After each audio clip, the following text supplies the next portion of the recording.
તો યમના ઠાકોર કોણ કહેશે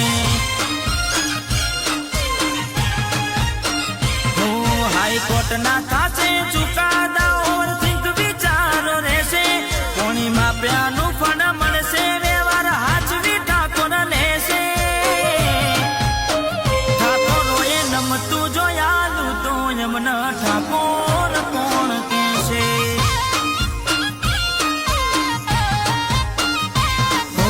રજવાડી સાપા શિરોમણી બેઠક ના શોખીન દાડી મૂસને કાઢો કેસ ચાપીદા પછી ઉગે દીના